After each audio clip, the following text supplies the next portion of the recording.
Bismillahirrahmanirrahim. Assalamualaikum warahmatullahi wabarakatuh. Berikut akan saya paparkan mengenai kasus ke-6, yaitu pasien gangguan endokrin, diabetes mellitus, hipertensi, dan hipertiroid.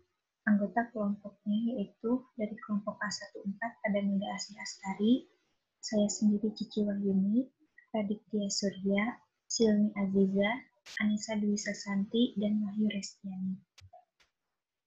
Outline yang akan dibahas yaitu poin pertama ada kasus, poin kedua patofisiologi, poin ketiga asesmen DRP dan rencana asuhan kefarmasian, outline keempat ada IBM, evidence based medicine, poin kelima ada monitoring, dan poin keenam ada kesimpulan. Poin pertama yaitu kasus. Tuan SR berjenis kelamin laki-laki, berusia 59 tahun, berat badan 93 kg, tinggi badan 173 cm. Tanggal masuk ke rumah sakit yaitu 25 Oktober 2019. Keluhan utama dan riwayat penyakit sekarang, pasien merasa lemas dan pusing, serta berdebar-debar sejak kemarin. Hasil diagnosa, pasien menderita diabetes mellitus, hipertensi, dan hipertiroidisme. Riwayat penyakit dahulu yaitu diabetes mellitus, hipertensi, dan hipertiroid. Riwayat obat yang pernah digunakan Novomix, paratiroid,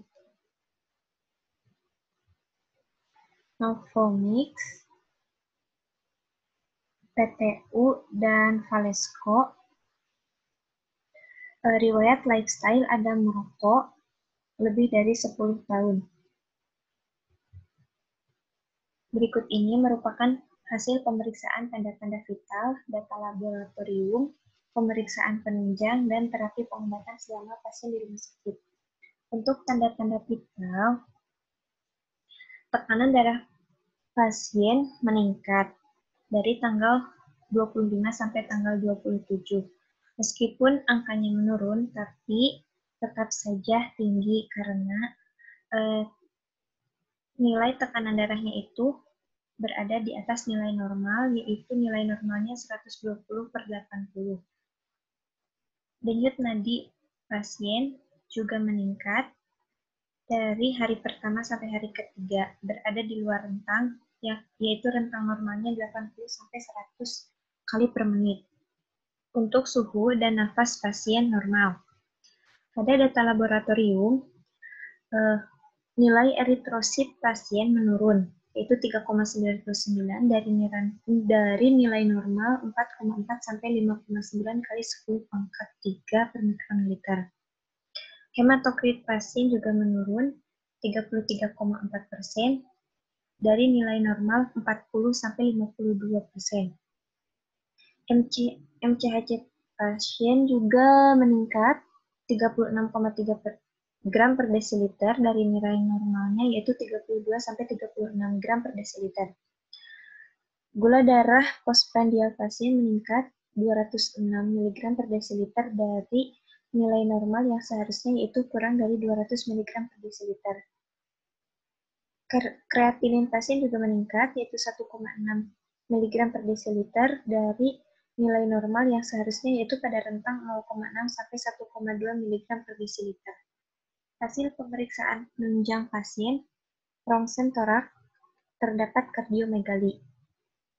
Terapi pengobatan pasien selama di rumah sakit, pasien itu mendapatkan Novomix 3 kali 20 unit, PTU 3 kali 100 mg per oral, Valesco 1 kali 80 mg per oral, tirozol 1 kali 10 mg per oral, aspilet 1 kali 80 mg per oral, dan renosteril 3 kali 1 tablet per oral.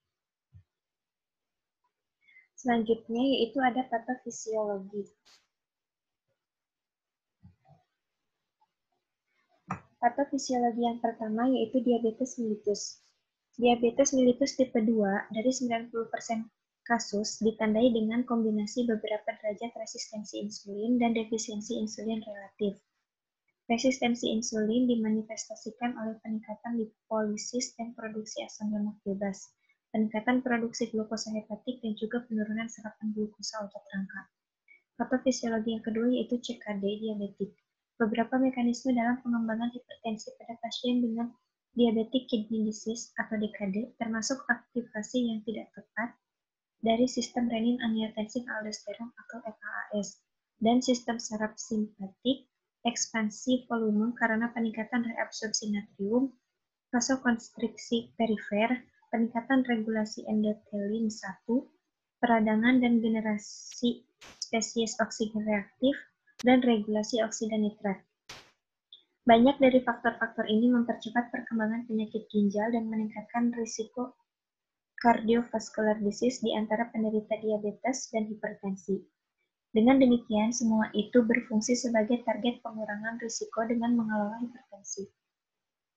Patofisiologi ketiga yaitu hipertensi.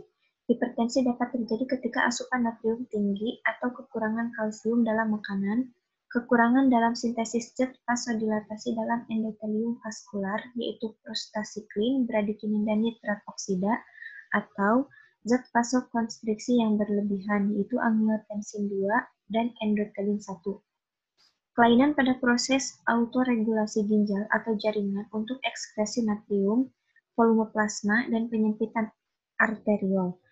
Gangguan pada SSP, serabut saraf otonom, reseptor adrenergik atau baroreseptor, kelainan humoral yang melibatkan sistem renin-angiotensin aldosteron atau RAAS, hormon natriuretik atau resistensi insulin, dan hiperinsulinemia. Patofisiologi yang keempat yaitu pada Graves' disease. Penyakit Graves adalah penyakit autoimun. Nah, prosesnya itu dimulai dengan diaktifkannya limfosit T oleh antigen tiroid sehingga merangsang limfosit B untuk menghasilkan antibodi terhadap tiroid, seperti antiperoksidase dan antitiroglobulin antibodi. Selain itu, terdapat antibodi lain yang dihasilkan, yaitu ada TSH reseptor antibodi atau TRABS yang bekerja menyerupai TSH. Nah, TRABS inilah yang dianggap memiliki peran utama dalam patogenesis penyakit Graves. Ikatan TRABS dengan ligan merangsang adenilat siklase dalam serangkaian proses homogenesis tiroid dan pertumbuhan tiroid. Nah, TSH reseptor blocking antibodies ini tuh menghambat stimulasi adenilat siklase oleh TSH. Poin selanjutnya yaitu assessment DRP dan rencana asuhan kefarmasian. Yang pertama, Graves' disease. Objektifnya, diagnosis hipertiroid T4 dan T3 meningkat. T4-nya normal, T3 meningkat, TSH-RAB-nya positif. Nilai normal dari TSH itu 0,5 sampai 4,7 mU per liter, T3 0,92 sampai 2,78 nanomol per liter, T4 58 sampai 140 nanomol per liter. Terapi yang diberikan ketika pasien di rumah sakit yaitu propylthiouracil atau PTU 3 kali 100 mg per oral, tirozol 1 kali 10 mg per oral. Asesmennya DRP yaitu terapinya tidak efektif. Pasien mempunyai hipertiroid sebelumnya dengan riwayat obat PTU. Nah, berdasarkan European Thyroid Association Guideline 2018, pasien yang mengalami kekambuhan setelah terapi ATD maka direkomendasikan menggunakan RAI atau radioaktif iodin. Nah, penggunaan radioaktif iodin juga direkomendasikan bagi pasien dengan CHF atau congestive heart failure. Selain itu, penggunaan PTU dengan MMI atau metamizol merupakan duplikasi terapi terhadap obat antitiroid. Untuk rekomendasi terapinya berdasarkan prinsip ALARA, as long as reasonably achievable, maka digunakan dosis RAI 185 mg. Nah, untuk edukasinya, sebelum diberikan terapi RAI, penggunaan obat-obatan yang mengandung unsur iodin harus dihentikan. Yang kedua, penggunaan metamizol harus dilakukan penjedaan, yaitu 3-7 hari sebelum dan setelah terapi RAI untuk meningkatkan efikasi. Selanjutnya, DRP yang selanjutnya dari Graves' disease yaitu duplikasi terapi. Penggunaan PTU dengan MMI merupakan duplikasi terapi karena keduanya itu termasuk golongan obat antitiroid. Nah, untuk rekomendasi terapinya, dengan menghentikan penggunaan PTU dan melanjutkan terapi MMI dengan dosis rendah dapat dipertimbangkan pada pasien yang tidak mengalami revisi setelah terapi RAI. Selain itu, kejadian transien hipertiroid pada pre-RAI dan post-RAI menggunakan ATD, yaitu metamizol. Adapun dosis MMI yang dapat digunakan adalah 2,5 mg. Untuk edukasinya, hindari konsumsi bahan makanan yang mengandung iodin sebelum terapi RAI, seperti garam beriodium, susu beriodium, dan makanan laut untuk memastikan regimen RAI dapat diserap dan bekerja maksimal. Selanjutnya yaitu diabetes mellitus tipe 2. Subjektifnya, pasien itu merasa lemas dan juga pusing. Objektifnya, pada data lab, gula darah postprandial pasien meningkat yaitu 206 mg per desiliter dari nilai normal kurang dari 200 mg per desiliter. Terapi yang diberikan ketika di rumah sakit yaitu Novomix insulin, dosisnya itu 3 kali 20 unit. Asesmennya tidak ada DRP pada Novomix ini karena terapi yang diberikannya itu sudah tepat. Jadi rekomendasi terapinya itu harus si terapi ini tuh harus tetap dilanjutkan. Nah, dosis Novomix yang diberikan pada pasien itu 3 kali 20 unit atau 60 unit per hari. Dosis yang direkomendasikan adalah 0,5 sampai 1 unit per kilogram berat badan per hari sebelum makan. Nah, berdasarkan berat badan pasien, maka diperoleh dosis Novomix yang dapat diberikan adalah 46,5 sampai 93 unit per hari. Selain itu, ketika gula darah puasa lebih dari 180 mg per desiliter, maka dilakukan adjustment dose yaitu dengan menambahkan 6 unit. Sehingga dosis akhir yang direkomendasikan adalah sebesar 52,5 sampai 99 unit per hari dan dosis yang diberikan pasien sudah tepat karena berada pada rentang.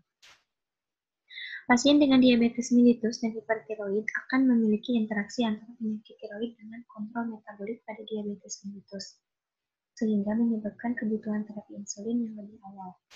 Selain itu, insulin memiliki cardiovascular safety sebesar 39% dibandingkan dengan golongan DPP-4 inhibitor, yaitu 26-28%, GLP-1RA 29%, dan SGLT2 inhibitor 30%. Untuk edukasinya, pasien diberikan terapi non-farmakologi. Yang pertama itu melakukan olahraga secara teratur untuk meningkatkan sensitivitas insulin, glikemia, dan kadar lipid. Yang kedua, menurunkan berat badan. Yang ketiga, asupan makanan yang rendah seperti kacang-kacangan, sereal kaya serat, lebih dari 5 gram serat per porsi, terus buah-buahan, sayuran, dan juga produk gandum. Yang keempat, melakukan yoga. Yoga ini tuh olahraga, di mana yoga ini tuh memiliki efektivitas pada gula darah puasa, anti-lipid, menata stres oksidatif, dan antioksidan juga. Yang kelima itu harus menghentikan kebiasaan merokok. Selanjutnya, CKD stage 3A, objektifnya nilai eGFR-nya rendah, yaitu 47 ml per menit per 1,73 meter kuadrat dari nilai normal, yaitu 125 ml per menit per 1,73 meter kuadrat. Kreatininnya meningkat, yaitu 1,6 mg per desiliter dari nilai normal 0,6 sampai 1,2 mg per desiliter. Nah, pasien diberikan terapi ketika di rumah sakit yaitu renal steril 3 kali 1 tablet per oral. Asesmennya ada di RP yaitu underdose atau dosisnya terlalu rendah. Pasien mengalami peningkatan serum kreatinin saat masuk rumah sakit. Nilai GFR pasien yaitu 47, sehingga pasien itu dikategorikan CKD stage 3A atau mild moderate. Mild moderate itu GFR-nya 45-59. Nah, karena itu si pasien ini tuh diberikan terapi renosteril sehingga dapat mencegah perkembangan CKD menjadi cepat. Nah, keto analog juga diberikan untuk memperlambat perkembangan CKD-nya. Terapi yang direkomendasikan yaitu meningkatkan dosis renosteril atau keto analog. Menurut Menurut penelitian Hasliu et al. 2017, dosis yang paling baik yaitu dosisnya lebih dari 5,5 tablet per hari. Nah, dosis renosteril untuk dewasa itu 70 kg. Dosis renosteril untuk dewasa yang berat badan 70 kg yaitu 4-8 kaplet 3 kali sehari. Sehingga pasien itu diberikan terapi dengan dosis 4 tablet per hari karena kondisi pasien yang mengalami CKD sehingga perlu dilakukan penyesuaian dosis. Maka dosis yang diberikan 4 tablet per hari, di mana low dose dari renosteril dapat diberikan di 3 bulan awal pengobatan. Untuk edukasinya, pasien harus melakukan diet protein 0,6 sampai 0,8 gram per kilogram per hari. Selanjutnya, DRP yang terapi yang kedua itu ada hipertensi. Hipertensi ini nilai objektifnya tekanan darah pasien itu meningkat meskipun menurun, tapi angka ini tuh masih tinggi karena berada di luar nilai normal. Terapi yang diberikannya itu Valesco 1 kali 80 mg per oral. Untuk asesmennya, DRP membutuhkan terapi tambahan. Nah, pada kasus ini itu pasien mengalami CHF, kondisi CHF dengan terapi yang disarankan adalah ACE inhibitor atau ARB ditambah diuretik ditambah beta blocker. Karena pasien telah diberikan Valesco ini golongan ARB, maka perlu penambahan terapi diuretik dan juga beta blocker. Nah, untuk rekomendasi terapinya, berdasarkan guideline ISH 2018, terapi hipertensi disertai CKD dapat diberikan terapi ACI atau ARB ditambah CCB atau ACI ARB ditambah diuretik. Diuretik itu menggunakan loop diuretik. Nah, terapi yang diberikan untuk menurunkan tekanan darah yaitu dapat menggunakan ARB ditambah diuretik, loop diuretik, dibandingkan ARB CCB, karena terapi ARB diuretik ini lebih efektif untuk menurunkan tekanan darah disertai CKD yang dapat menurunkan kejadian kardiovaskular. Penggunaan loop diuretik yang dipilih yaitu torsemid yang memiliki bioavailabilitas yang lebih besar, durasi aksi yang lebih lama dan dibandingkan torsemid. Edukasinya yaitu terapi non-farmakologi. Yang pertama itu penurunan berat badan jika kelebihan berat badan. Pembatasan diet sodium idealnya itu 1,5 gram per hari. Maksimalnya itu 3,8 gram per hari untuk natrium klorida. Yang ketiga, melakukan aktivitas fisik seperti olahraga aerobik yang teratur. Dan yang keempat, yang terakhir itu berhenti merokok. Selanjutnya, untuk anemia, nilai objektifnya, anemia ini tuh eritrositnya rendah, 3,99. Nah, untuk hematokritnya juga rendah, 33,4. MCHC-nya tinggi, yaitu 36,3. Untuk terapinya, anemia ini tuh belum diberikan terapi. Sehingga asesmennya itu membutuhkan terapi tambahan, di mana pasien itu mengalami penurunan jumlah eritrosit dan hematokrit, serta mengalami peningkatan nilai MCHC. Nah, menurut HFHS 2011, jika kadar Hb atau hemoglobin pada pria kurang dari 13,5 gram per desiliter, maka pasien mengalami anemia CKD. Anemia ini tuh banyak menyebabkan resiko kematian sebagai akibat dari diabetes mellitus, gagal jantung, dan juga CKD. Kekurangan zat besi harus diperbaiki sebelum pemberian ESA agar stimulasi eritropoiesis. Nah, target Hb-nya setelah diberikan terapi yaitu dapat mencapai rentang 10-12 gram per desiliter. Untuk rekomendasi terapinya, pada kasus ini pasien memiliki Hb 12,1 gram per desiliter, di mana nilai Hb ini tuh sudah masuk ke dalam target terapi anemia pada CKD, yaitu sekitar 10-12. Selain itu, penurunan zat besi pada pasien CKD itu sering terjadi, nah sehingga di pasien ini tidak perlu diberikan terapi farmakologi, akan tetapi cukup pasien itu diberikan terapi non-farmakologi saja, yaitu dengan memberikan makanan yang mengandung zat besi. Untuk edukasinya, makanan diet seimbang yang meliputi protein, seperti ikan, daging, telur, keju, susu, kacang polong, dan kacang-kacangan. Kemudian cobalah juga untuk memasukkan makanan kaya zat besi dalam diet ini. Kemudian yang selanjutnya CVD, cardiovascular disease, diberikan terapi aspirin atau aspilet 1 kali 80 mg per oral ketika dia masuk rumah sakit. Untuk asesmennya tidak ada karena direkomendasi terapi si aspilet ini tuh dengan dosis 80 mg per hari dia itu sudah tepat karena berada pada rentang 75 sampai 162 mg per hari. Nah, dosis ini tuh diberikan kepada pasien yang mengalami diabetes mellitus karena aspilet dapat mengurangi resiko terjadinya penyakit kardiovaskular aterosklerosis. Serta aspilet itu dapat mengurangi kejadian kardiovaskular serius pada laki-laki yaitu sebesar 12%.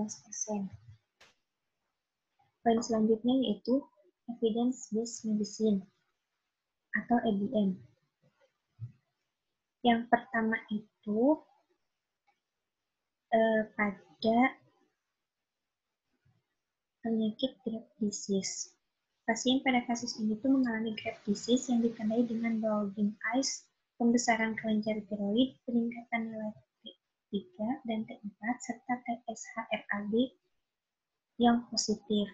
Nah, pasien saat masuk rumah sakit diberikan terapi PTU dan tirozol atau metamizol. Nah, hal tersebut menunjukkan adanya duplikasi terapi karena keduanya merupakan golongan obat anti-tiroid atau ATD. Nah, berdasarkan European Thyroid Association Guideline 2018, pasien yang mengalami kekambuhan setelah terapi ATD maka direkomendasikan menggunakan RAI atau radioaktif iodin. Nah, penggunaan RAI ini tuh direkomendasikan bagi pasien dengan CHF, sedangkan pembedahan tidak dipilih karena tidak direkomendasikan pada pasien CHF.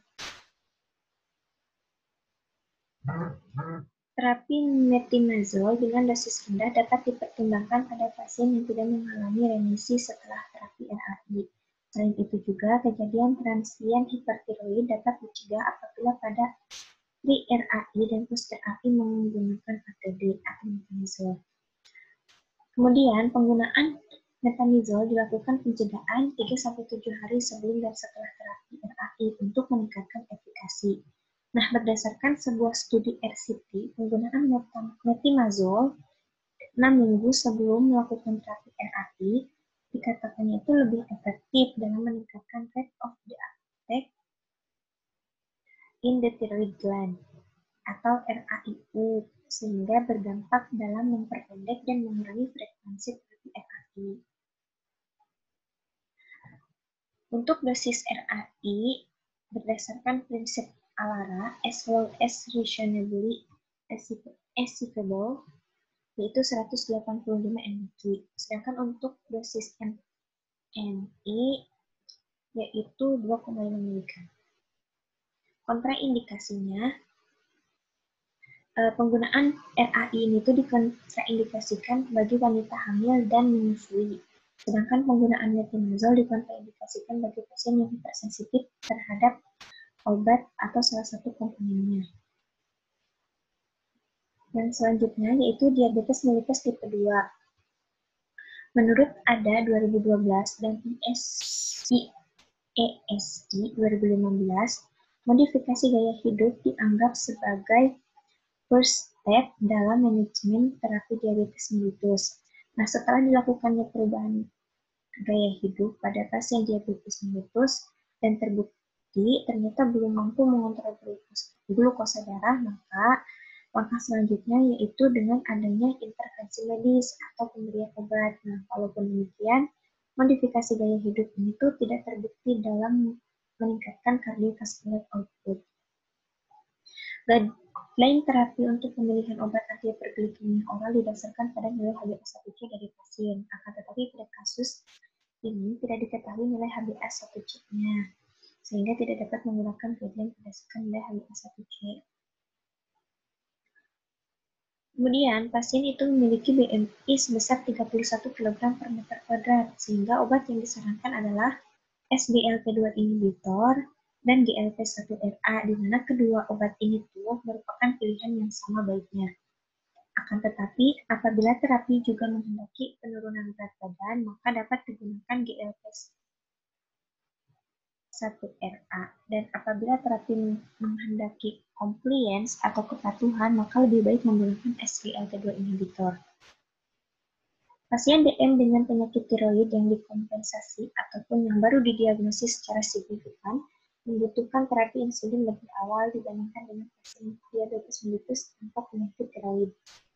Hal tersebut diperkuat bahwa pasien diabetes mellitus dengan komorbiditas tiroid memerlukan lebih banyak perhatian endokrin. Nah, insulin juga memiliki efektivitas yang paling baik dalam mempertahankan kontrol glikemik dibandingkan golongan OVO atau obat hiperglikemik oral lainnya.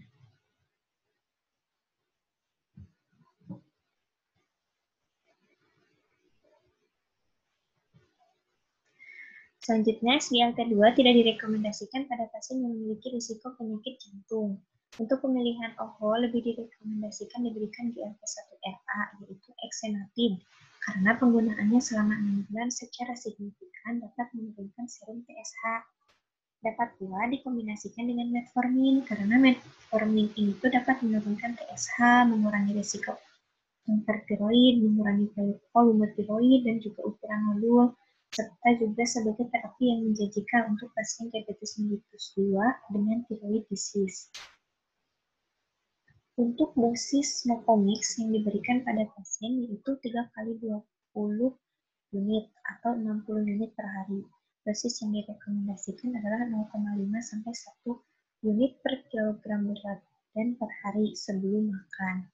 Untuk target terapinya, pasien menderita diabetes mellitus disertai dengan gangguan kardiovaskular. Target terapi yang ingin dicapai adalah nilai HbA1c kurang dari 0,5% dan tekanan darah kurang dari 130/80. Selanjutnya, CKD stage 3A. Nilai GFR pasien yaitu 47, maka pasien dikategorikan CKD stage 3A atau mild moderate.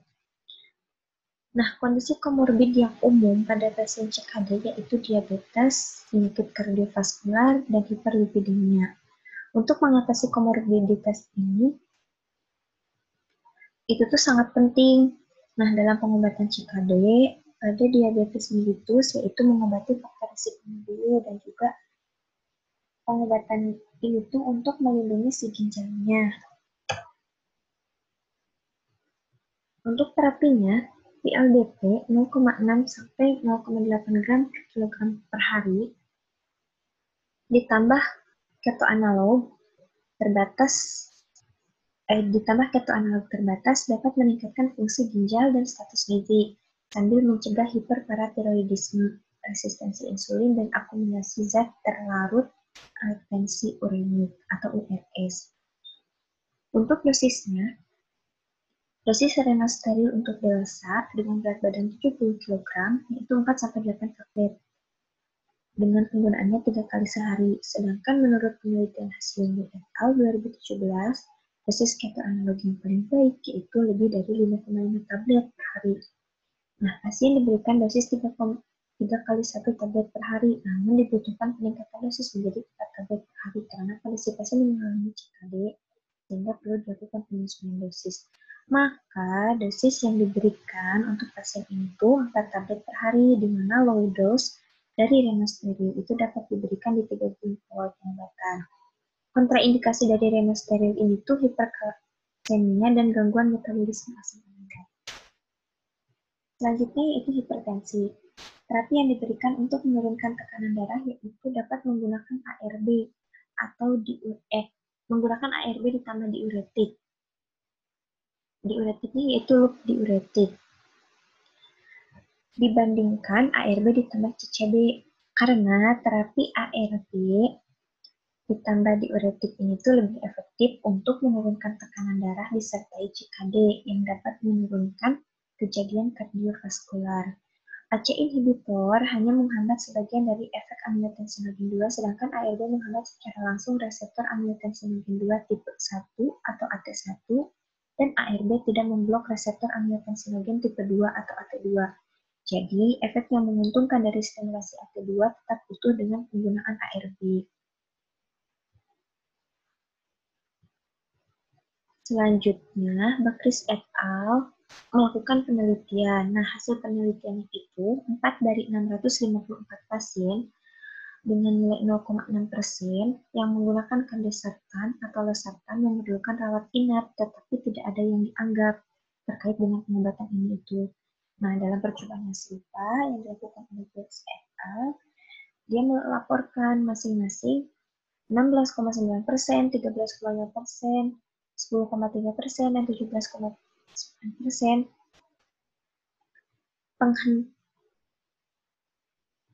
harus dihentikan untuk penggunaan olmesartan, losartan, valsartan, dan placebo, sehingga golongan ARB yang dipilih yaitu kandesartan. Untuk penggunaan diuretik yang dipilih yaitu persenid yang memiliki bioavailabilitas yang lebih besar, durasi aksi yang lebih lama dibandingkan furosemid. Nah, target tekanan darah pasien setelah diberikan terapi antihipertensi pada pasien hipertensi disertai CKD yaitu 130 sampai 140 per 70 sampai 79 mg. Untuk dosisnya, persenid ini tuh dosisnya 5 mg 1 kali sehari. Kalau kandesartan 8 mg 1 kali sehari juga. Nah, maksimal dosis yang dapat diberikan pada kandesartan ini yaitu 32 mg per hari sebagai dosis tunggal atau dalam 2 dosis terbagi. Untuk kontraindikasinya, satu-satunya kontraindikasi utama untuk kandesartan adalah hipersensitif terhadap obat atau salah satu komponen. Selanjutnya ada anemia. Nah, menurut HFHS 2011, jika kadar Hb atau hemoglobin pada pria kurang dari 13,5 gram per desiliter, maka pasien mengalami anemia CKD. Nah, kekurangan zat besi sering terjadi pada pasien CKD. Pasien CKD harus diberikan terapi zat besi sebelum memulai ESA. Pemberian zat besi yang efektif diperlukan untuk produksi sel darah merah hemoglobin yang sepenuhnya distimulasi ESA secara optimal. Target Hb yang dicapainya yaitu 10-12 gram per desiliter. Akan tetapi, pada kasus ini itu pasien memiliki Hb-nya itu 12,1 gram per desiliter. Di mana nilai Hb tersebut tuh seperti yang sudah disebutkan tadi, Hb ini tuh masuk ke dalam target terapi anemia pada CKD yaitu sekitar 10-12. Selain itu, penurunan zat besi pada pasien CKD sering terjadi sehingga pasien tidak perlu diberikan terapi farmakologi. Akan tetapi, pasien diberikan terapi non-farmakologi yaitu makanan yang mengandung zat besi. Makanan yang mengandung zat besi itu ada sayuran berdaun hijau seperti bayam, kubis, salad hijau atau chard, telur, ubi jalar, buah-buahan seperti plum, kismis, stroberi, ara atau semangka, aprikot, dan juga buah persik kering, kacang polong, daging, dan ikan, roti, nasi, sereal, dan juga pasta. Selanjutnya, CKD atau cardiovascular disease. Berdasarkan guideline ADA 2018, aspirin itu telah terbukti efektif mengurangi morbiditas kardiovaskular dan mortalitas pada pasien berisiko tinggi. Dengan sebelumnya itu MI atau myocardial infarct atau stroke. Pencegahan sekunder. Untuk dosis aspirin sendiri diberikan 80 mg per hari. Nah, dosis ini tuh sudah tepat karena berada pada rentang 75-162 mg per hari. Sehingga dosis aspirin itu bisa diberikan kepada pasien yang mengalami diabetes mellitus karena aspirin ini dapat mengurangi resiko terjadinya penyakit kardiovaskuler aterosklerosis. Serta aspirin ini juga dapat mengurangi kejadian kardiovaskuler sebesar 12% pada laki-laki. Untuk kontraindikasinya, aspirin ini tuh dikontraindikasikan jika risiko perdarahannya meningkat seperti penggunaan alkohol atau gangguan perdarahan lainnya. Tidak boleh diberikan kepada pasien yang mengalami hipersensitivitas terhadap aspirin atau acetosal. Poin selanjutnya yaitu monitoring. Obat Iodin atau RAI, efektivitas klinisnya yaitu hormon tiroid serial kembali normal setelah 2-6 minggu terapi RAI. Data labnya juga TSH-nya berada pada rentang 0,5 sampai 4,7, T3-nya pada rentang 0,92 sampai 2,78, keempat pada rentang 58 sampai 140, dan TSH-RAB-nya negatif. RAI ini memiliki efek samping, yaitu pada terapi RAI memungkinkan terjadinya rasa sakit pada tiroid, pembengkakan, dan sialoadenitis. Selanjutnya yaitu metimazol. Metimazol ini meningkatkan tingkat serapan dalam kelenjar tiroid atau RAIU melalui peningkatan TSH endogen sebelum radioiodin. Nilai TSH-nya 0,5 sampai 4,7. Metamizol juga memiliki efek samping, yaitu ruam pada kulit, urtikaria, artralgia, poliartritis, demam, dan leukopenia ringan. Suhu tubuhnya itu jika mengalami efek samping itu lebih dari 37,5 derajat Celcius.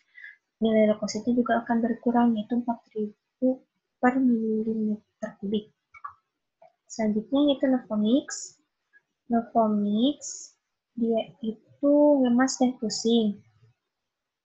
Setelah diberi terapi Novomix ini, maka nilai HbA1c-nya akan berkurang menjadi 0,5. Gula darah puasanya juga berkurang jadi 140 mg per desiliter. Gula darah postprandialnya kurang dari 200 mg per desiliter. Terapi dengan Novomix selama 28 minggu ini dapat menurunkan nilai HbA1c sebesar 2,8%. Untuk efek sampingnya, yaitu hipoglikemia yang terjadi pada 1 di antara 10 pasien. Jika efek samping ini terjadi, kadar gula darah itu akan kurang dari 70 mg per desiliter. Selanjutnya renosteril. Renosteril setelah diberikan, maka albumin kreatinin rasionya kurang dari 30 nanogram per miligram. EGFR-nya lebih dari 60 ml per menit. Nah, renosteril ini memiliki efek samping yaitu hiperkalkemia. Hiperkalemia. Nah, si nilai serum kalsiumnya itu lebih dari 10 mg per desiliter. Selanjutnya ada persenid. Persenid ini setelah diberikan, maka tekanan darah akan kurang dari 130 per 80 Hg. Persenid ini memiliki efek samping yaitu diare, detak jantung tidak teratur, mual, muntah, mati rasa, atau kesemutan di tangan, kaki, atau bibir. Selanjutnya ada kandesakan yang memiliki efek samping. Pasien akan merasa pusing atau memiliki sensasi berputar, merasa mual, nyeri pada sendi atau otot, dan juga muncul diare. Selanjutnya aspilet. Aspilet efek sampingnya itu mual muntah, pendarahan pusat.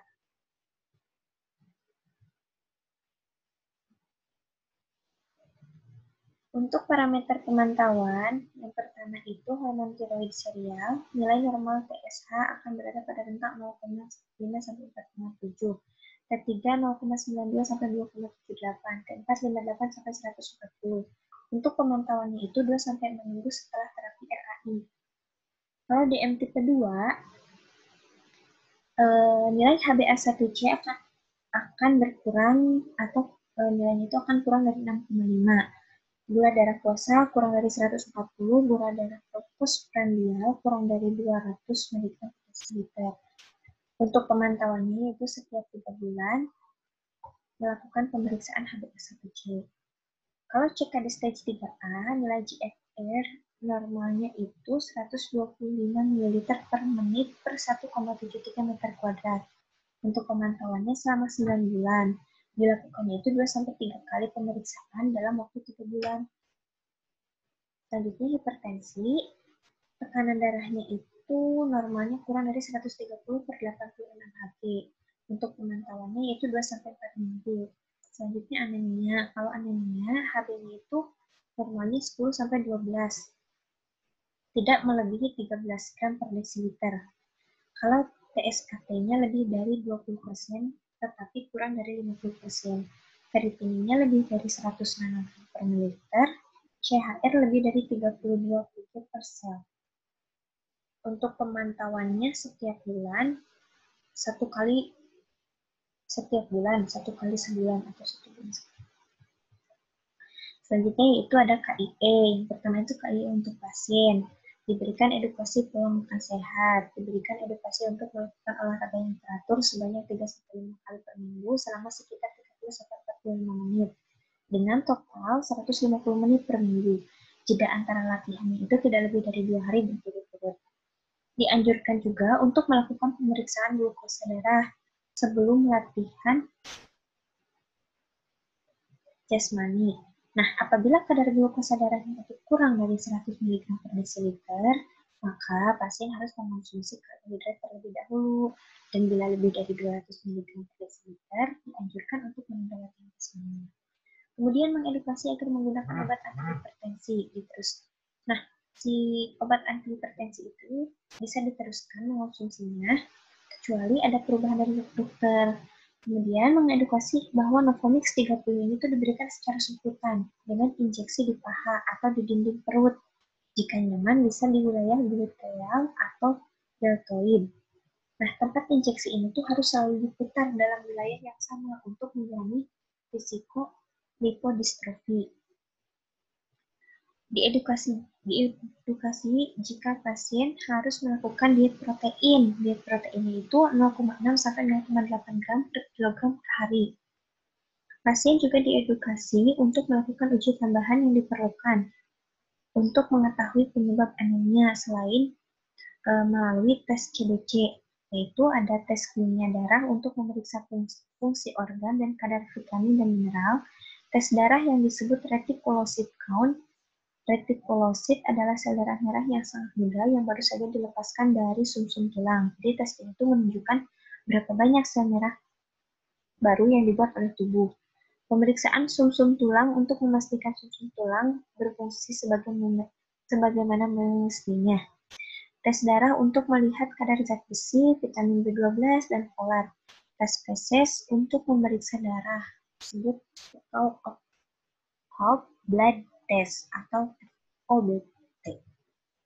Kemudian, yang kedua, KIE untuk keluarga pasien. Nah, mengingatkan jadwal minum obat kepada pasien, menyarankan agar ikut turut berperan dalam pengobatan pasien, menyarankan untuk membantu pemulihan kesehatan pasien, ikut memotivasi pasien supaya melakukan pola hidup sehat. Yang ketiga, KIE untuk tenaga kesehatan, memberikan dukungan dan nasihat yang positif, serta hindari terjadinya kecemasan. Memberikan informasi secara bertahap, dimulai dengan hal-hal yang sederhana dan dengan cara yang mudah dimengerti. Melakukan pendekatan untuk mengatasi masalah dengan melakukan simulasi. Mendiskusikan program pengobatan secara terbuka, perhatikan keinginan pasien. Berikan penjelasan secara sederhana dan lengkap tentang program pengobatan yang diperlukan oleh pasien dan diskusikanlah hasil pemeriksaan laboratorium kepada pasien. Kesimpulannya, masalah terkait obat atau drug-related problem yang ditemukan yaitu yang pertama, adanya terapi yang tidak efektif, yaitu pemberian PTU untuk penyakit hipertiroid sehingga digantikan dengan terapi. Yang kedua, adanya duplikasi terapi yaitu gangguan PTU dan metimazol. Keduanya itu termasuk obat golongan antitiroid sehingga PTU tidak diberikan pada pasien. Yang ketiga, adanya terapi underdose, yaitu renosteril untuk terapi CKD stage 3A atau molnupiravir, di mana dosis yang seharusnya itu 4,8 mg per hari. Yang keempat, membutuhkan terapi tambahan untuk anemia karena pasien mengalami penurunan jumlah eritrosit dan hematokrit serta mengalami peningkatan nilai IC-nya. Namun karena nilai HB-nya sudah mencapai target, maka diberikan terapi itu hanya terapi farmakologis saja. Kemudian yang kelima membutuhkan terapi tambahan untuk mengatasi peningkatan tekanan darah pada pasien yaitu loop diuretik. Loop diuretiknya yaitu torsemid dan ARB-nya yaitu kandesatan. Sehingga pada akhirnya terapi yang diberikan yaitu RAI 185 mBq, metronidazole 1 kali 2,5 mg, Novomix 3 kali 20 unit per hari, Renosteril 4 kaplet 3 kali sehari, Torsemid 4 kaplet per hari, 3 kali sehari diminumnya. Nah, Torsemid 1 kali 5 mg per hari, Kandesaretan 1 kali 8 mg per hari. Berikut adalah jurnal yang kami gunakan untuk menganalisis kasus ini. Terima kasih. Wassalamualaikum warahmatullahi wabarakatuh.